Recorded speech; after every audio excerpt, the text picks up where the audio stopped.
ప్రస్తుతం మనతో పాటు ఉన్నారు హీరోయిన్ మాధవలత గారు ఉన్నారు. మాధవలత గారు ఇవాళ మాను కలిశారు. వాళ్ళు ఎటువంటి హామీ ఇచ్చారు, ఏంటి పరిస్థితి? నేను ఖండించమని అడిగానండి, వాళ్ళు ఖండించారు అంతే. సో నేనేం అడిగానో వాళ్ళు చాలా చాలా హుందాగా స్పందించారండి. ఒక మాట నాకు బాగా నచ్చింది, అంటే యాక్టర్లు పాలిటిషియన్స్ అవుతారు కానీ పాలిటిషియన్స్ ఎప్పుడు యాక్టర్లు అవ్వలేరు, కాబట్టి మా మీద కామెంట్ చేయొద్దని చెప్పారు. ఓకే, అసలు ఆ రోజు ఏం జరిగింది తాడిపత్రిలో, మీరు ఎందుకు రియాక్ట్ అయ్యారు, ఆయన ఏం చెప్పారు, అసలు ఏంటండి? అది మీకు తెలుసు, ప్రజలందరికీ కూడా తెలుసు. ఇప్పుడు ఆ రోజు ఏం జరిగింది అనే కంటే కూడా ఆ తర్వాత ఆయన ఏమన్నారు,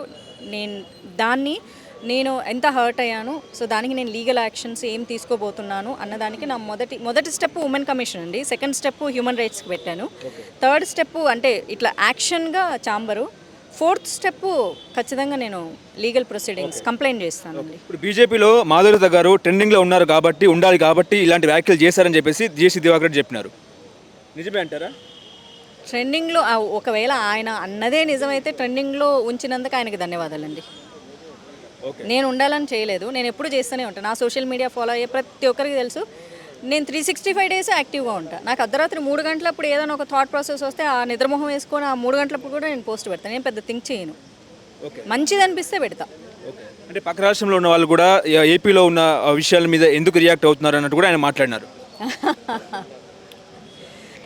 నేను భారతీయురాలనా లేకపోతే వేరే దేశం సిటిజన్షిప్ నాకేమన్నా ఉందండి? నేను భారతదేశంలో ఎక్కడైనా మాట్లాడతా. ఇప్పుడు భారతదేశం మొత్తం నాకు ఒకటే ఆధార్ కార్డు ఇచ్చారా, పోనీ పక్క రాష్ట్రానికి ఒక ఆధార్ కార్డు ఇచ్చారా? అది చెప్తే కనుక pan card, Aadhaar card, voter card, address మారిస్తే చాలు, ఇంకేం మార్చక్కర్లేదు. పాస్పోర్టు, ఈ 4 ఒకే దేశంలో లేదా రాష్ట్రానికి ఒకటి ఉంటే కనుక నేను మాట్లాడను. ఓకే, మీ యొక్క ట్వీట్ వల్ల 2 తెలుగు రాష్ట్రాలకు అదిన పరిస్థితి. అటు జేసీ దివాకర్ రెడ్డి కూడా క్షమాపణ చెప్పినారు. ఆయన క్షమాపణని మీరు అంగీకరిస్తారా, స్వీకరిస్తున్నారా? లేదు అండి. ఏం కావాలంటారు?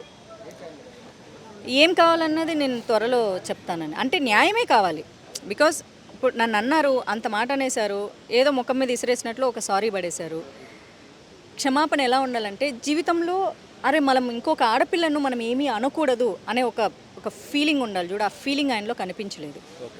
అందుకే నేను యాక్సెప్ట్ చేయలేదు. ఏపీలో కూటమి ప్రభుత్వం అధికారంలో ఉంది, అయినా కూడా ఆడపిల్లకు స్వేచ్ఛ లేదా, ఆడపిల్లకు భద్రత లేదా అంటే ఏం చెప్తారు? నేను చంద్రబాబు నాయుడు గారిని, పవన్ కళ్యాణ్ గారిని ట్యాగ్ చేస్తూ మరీ అడిగాను కదా, పక్క పార్టీల వాళ్ళు అంటేనే సోషల్ మీడియాలో స్పందిస్తారా, మీ పార్టీ అలయన్స్లో ఉన్న వాళ్ళు లేకపోతే మీ పార్టీ వాళ్ళు అంటే పక్కన తీసి పడేస్తారా, మీ ఇంట్లో వాళ్ళే ఆడపిల్లల, మేం కాదా అని క్వశ్చన్ చేయడం జరిగింది. ఉమెన్ కమిషన్ కలిసారా? ఏమైనా ఉమెన్ కమిషన్ అంటే చైర్పర్సన్ గారితో మాట్లాడాను అండ్ మెయిల్ చేశాను and I got the acknowledgement. నిజంగా మిమ్మల్ని కూటమిలో ఎవరైనా టార్గెట్ చేశారా?